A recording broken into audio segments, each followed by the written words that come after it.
Hello, it's Saturday the 9th of January. You're tuned in to our 6 p.m. newscast coming to you from Arirang's news centre in Seoul. It's very good to have you with us. I'm Mark Broom. We start this evening with the renewed inter-Korean tensions sparked by North Korea's latest nuclear tests. 30 hours have now passed since South Korea resumed its anti-Kim Jong-un regime loudspeaker broadcasts at the border. Pyongyang loathes these broadcasts that are filled with critical messages and K-pop and has threatened to attack the speakers in the past. But as of now, the regime has remained relatively quiet. Let's get the details from our Connie Kim at the Defence Ministry in Seoul. Connie, has the South spotted anything out of the ordinary north of the border?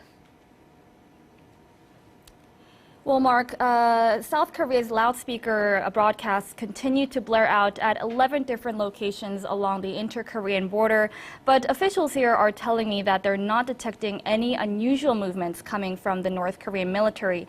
In fact, the ministry spokesman says that it's highly unlikely that North Korea will launch an abrupt provocation at this point. Take a listen.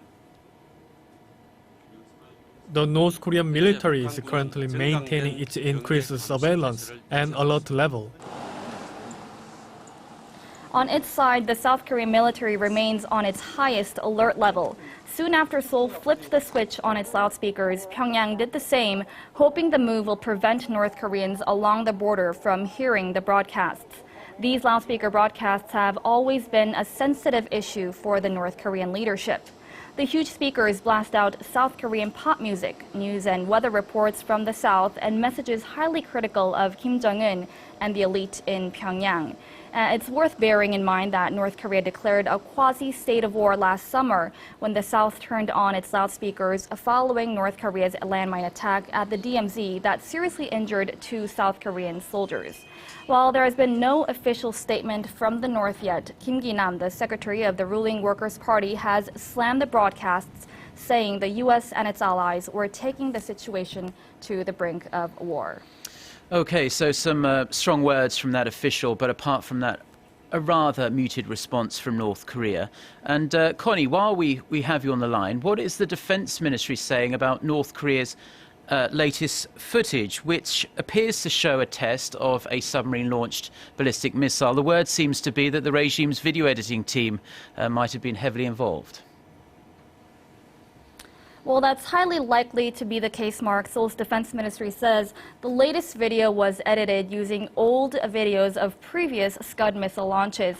In fact, the Defense Ministry official says that it'll take the North a considerable amount of time for North Korea to master the technology. Analyzing North Korea's latest SLBM video, we can say the regime is at the ejection stage of development. It will take Pyongyang a considerable amount of time to develop a fully functioning missile. What's important to note here is Pyongyang's technological development. If we look at the video footage in May when the North tested another SLBM, the launch angle was 74 degrees, whereas the recent footage shows a 90-degree launch angle. Officials here say they cannot rule out the possibility of the regime utilizing its SLBM in 3 to 4 hours if it focuses on development.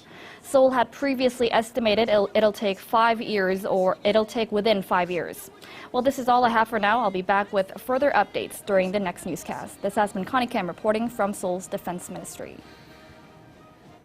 Well, Connie, thank you very much for that report. So, as we just heard there, South Korea says North Korea's latest video footage of this SLBM submarine-launched ballistic missile test was most likely manipulated to make it look like it was more successful than it actually was. Oh Soo-young has the details.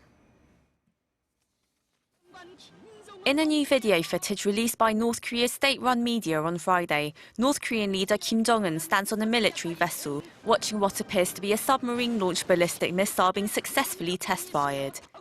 The missile shoots up almost vertically, soaring toward the sky, and at some 30 to 40 meters into the air, its boosters ignite with a boom, and the rocket disappears into the clouds.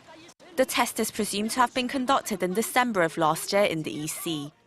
But the video's release has merely raised suspicions the launch scene was fabricated. This is footage of an SLBM test conducted in July 2014. Kim Jong-un looks on as a Scud missile shoots toward the sky. The shape of the clouds, the background and the mountainous scenery all look eerily familiar. The South Korean military and experts say it appears as though some of the new footage was taken from the 2014 test. This makes it difficult to confirm whether the missile's range has lengthened since previous tests, but the almost vertical liftoff indicates some technological improvements. The latest footage comes more than 2 weeks after North Korea claims the test was conducted. It's believed the regime planned to release the video after its nuclear test on Wednesday to flaunt its nuclear warhead capacity. Oh Soo-young, Arirang News. Now, China's Foreign Minister Wang Yi says the denuclearization of the Korean Peninsula, securing peace and stability in the region, and settlement through dialogue and negotiation are the main principles needed to deal with North Korea, reiterating Beijing's long-held diplomatic approach to Pyongyang. Speaking to his South Korean counterpart Yoon Byung-se for over an hour on Friday night, the two diplomats shared their assessment on North Korea's nuclear test earlier this week and agreed to work in close cooperation, including in regards to the UN Security Council's move to adopt a new resolution against the regime and resuming the long-stalled six-party nuclear talks. Minister Yoon once again stressed the test poses a serious threat to the international community. The United States is pushing for increased international pressure to be applied on North Korea following its nuclear test, but wants those efforts to be pursued through the United Nations. Speaking at a daily press briefing, US State Department spokesman John Kirby said there had been no final determination about the best path forward yet, but that appropriate measures will be taken in due course. The spokesman's comments come as some members of Congress have been calling for the US to consider additional unilateral sanctions against Pyongyang in light of its latest provocation. Now, in non-North Korea-related news, and we all like to splash out when we take a vacation, and that was especially the case for South Koreans travelling overseas in 2015. The Bank of Korea says that from January to November of last year, spending abroad by Korean tourists and business travellers amounted to more than $19.3 billion US dollars. That's up 9% from the same period the previous year. Figures for December haven't been totted up yet, but since there are usually more outbound travellers towards the end of the year, it looks likely last year's spending topped $20 billion. Korea's biggest automakers, Hyundai Motor and Kia Motors, enjoyed record SUV sales in China last year. Industry sources say Hyundai and Kia sold almost 454,000 SUVs in China in 2015, up more than 12% compared to the previous year. Now, the most popular brands were Hyundai's iX25 and Tucson and Kia's KX3 and Sportage. Chinese consumers are fast getting a taste for SUVs, so Hyundai and Kia expect sales to accelerate further this year, especially with their expanding lineups and Kia's launch of its latest Sportage there early this year. Now, a Muslim man from Philadelphia is in custody after he allegedly attempted to murder a police officer. Officials say the man was apparently inspired by the Islamic State group. CCTV footage shows the moment 33-year-old police officer Jesse Hartnett was ambushed at point-blank range. Police say the suspect, 30-year-old Edward Archer, fired more than a dozen times. Now, even though Officer Hartnett was shot 3 times, in the CCTV footage, he can be seen exiting his vehicle and chasing after the suspect on foot. He is in hospital in critical but stable condition.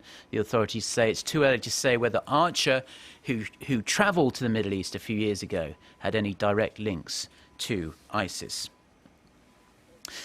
Once again, a new year is here, and for some smokers, quitting the habit is often a resolution. But the will to stop smoking often crumbles when drinks are on the table. And have you ever wondered why the two seem to go together so well? Well, now a new study provides a scientific explanation for the link between the two rather unhealthy habits. Park Se-young has the details.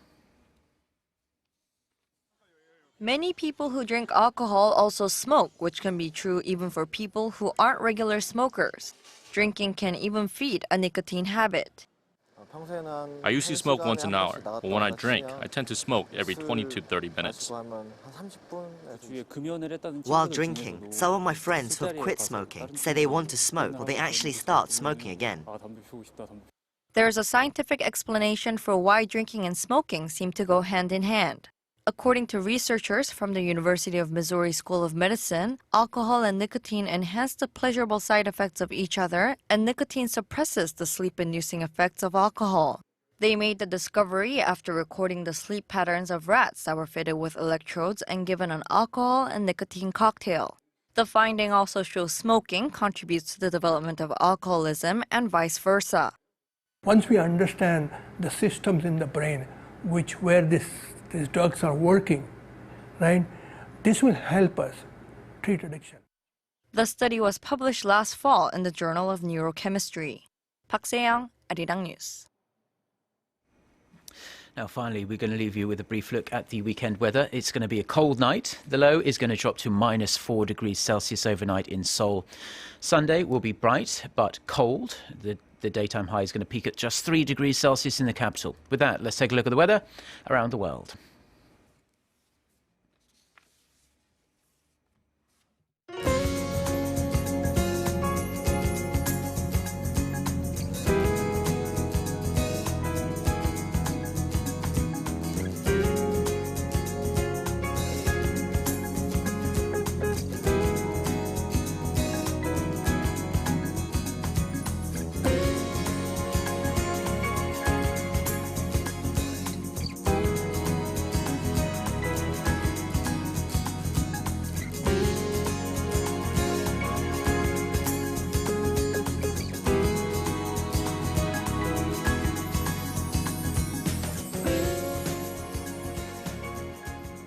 Well, that's all we have for now. Do enjoy the rest of your Saturday wherever you're watching us, and stay tuned to Arirang TV.